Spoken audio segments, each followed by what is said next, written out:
When we're trying to change our behaviors, there's some behaviors that we want to be experts at. And then there's some behaviors that we're perfectly fine being amateurs at, right? And on the bottom two as well, the habitué or the addict, there's behaviors that we want to stop doing that are low willpower and high willpower. So it's not necessarily the person, it's the behavior they're trying to change. But I think you'll find it very difficult to become an expert at something if you use the same criteria that it takes to become an amateur at something. If your test to become an expert is this Mia, you actually won't have the grit and perseverance needed to power through the times that are shitty, that are hard. So most people's problems, I think, when it comes to the fitness space in particular, is that we train like we're experts, even though what we want is an amateur behavior. Right? We go to the gym and we have the mentality that we need a trainer and fitness programs, and we need to no pain, no gain, and it's got to hurt or it doesn't work. And that's the expert mentality. I've written on this article you alluded to called Why Fitness Apps Make You Fat. Because what we find is that when you take that mindset in the expert quadrant of, I've got to figure out, the expert quadrant is all about figuring out your mistakes, and it's got to be in some way painful in a way, or you're not going to get better. What that means is that people are doing exercise that they hate, which means it's not going to be sustainable. Not only that, we know that when you suffer at something, there's this phenomenon called moral licensing. That when we feel like we've sacrificed in one area of our lives, it's like squeezing on a balloon, right? When we feel like we're being good in one area of our lives, we cheat in other areas of our life, right? I squeeze on this end of the balloon, the other area, and we've seen this phenomenon occur time and time again. We find that when people buy green products, they're actually less kind. They're less likely to help someone who's just fallen down in front of them after they've sacrificed by buying an ecologically sound product. Some of the highest insurance rates on the road today are from a car that you wouldn't expect it. It's not Ferraris and Lamborghinis. Some of the highest insurance rates are for blue Priuses. Right? Interesting. Right, because there's this effect of moral licensing. If we're good in one area, we're allowed to be bad in other areas. So how does this play out in the fitness world? Well, I just, sweated it out on the treadmill for 30 minutes, and it was so difficult, and I did it. I persevered, and it was so hard for me. I didn't enjoy a second of it. I deserve a Jamba Juice with 60 grams of sugar and 600 calories. Even though I only burned 300 calories on the treadmill, right. I deserve a reward. And unfortunately, when bringing it back to the technology industry, a lot of fitness apps today only look at that side of the equation. They're only about getting your step counts because they're using the expert mode as opposed to the amateur mode. So we talked about the top of that behavior change matrix, right? These do behaviors that are either low willpower or high willpower. At the bottom of that behavior change matrix are the don't behaviors, the things we want to stop doing. And so there again, we have low willpower and high willpower. So what I've utilized in my life is using a technique I call progressive extremism. Progressive extremism. And the idea is that the problem with diets, and the reason that diets make us fat, is that they train our brains to anticipate scarcity. And of course, what you're doing when you train the brain to do something is that you're heightening the awareness. You're making us, these diets train us to expect, okay, I'm suffering today, but as soon as this diet ends and I can fit into my wedding dress, or the graduation ceremony comes, or here's my goal by the end of the year, I'm gonna, be at this weight. As soon as I free myself from that diet, and that's the problem. So instead of saying, a diet that has this time-based endpoint, what I advocate for is progressive extremism. So pick something that you want to stop eating, in this case, if food is is the behavior we're trying to change.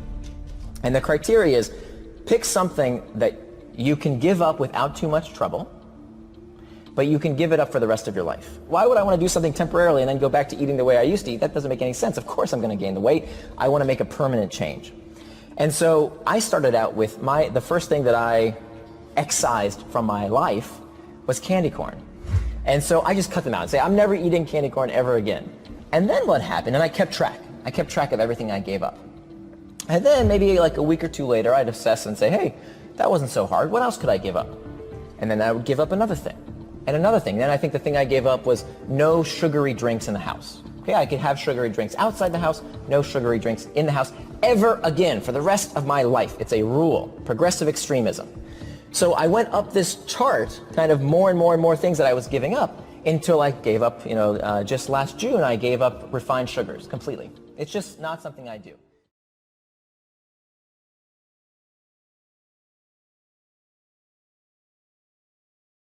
So give me let's bust the myth of how many days it takes to set a habit.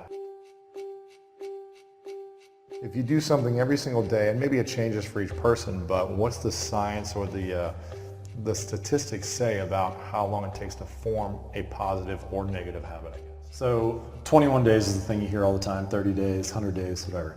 Right now, 66 days is making the rounds. There was one study done that found that 66 days was the average for how long it takes. And as a rule of thumb, I don't think it's terrible. Like, you should remind yourself, yeah, this is going to be months of work. It's not just going to be something quick.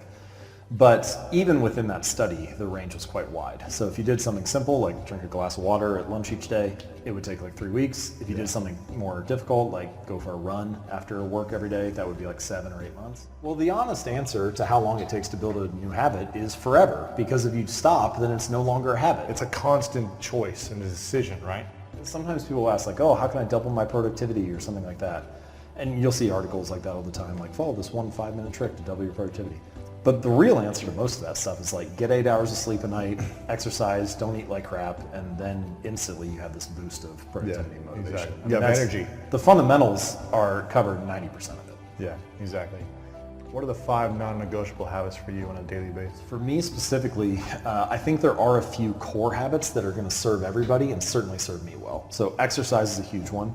I don't do it daily, but I train 4 times a week. Yeah. And I feel like if I didn't exercise, I don't know that I would be an entrepreneur. Like, I don't know if I could handle the psychological roller coaster without the physical outlet.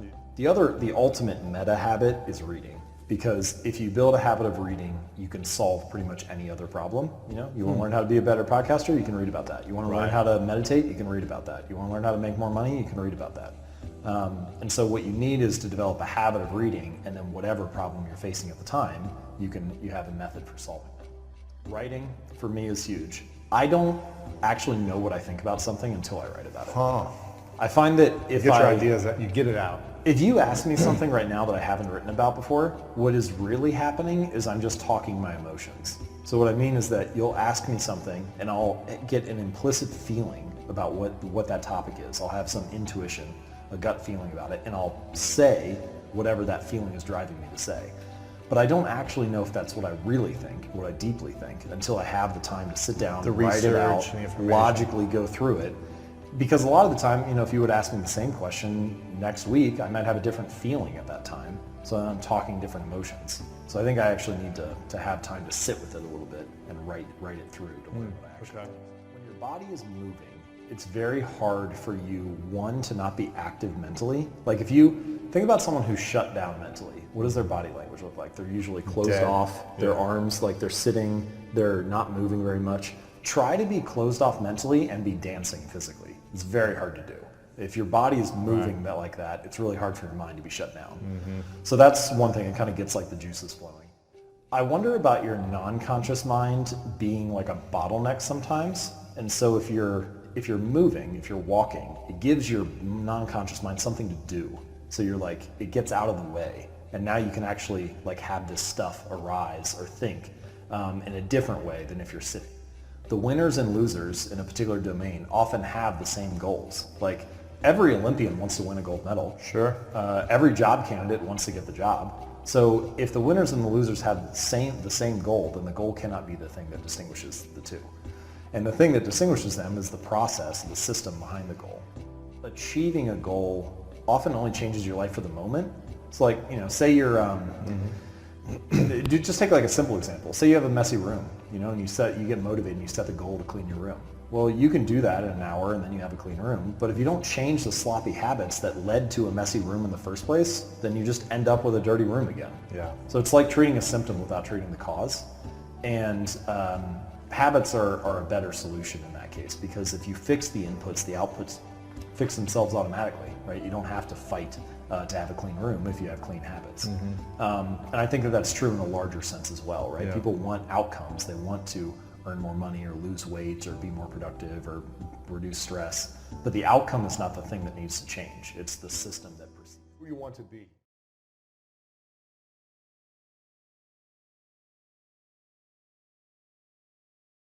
Every time you learn something, you learn because something you did didn't work. And that exposes you to the part of the world that you don't understand.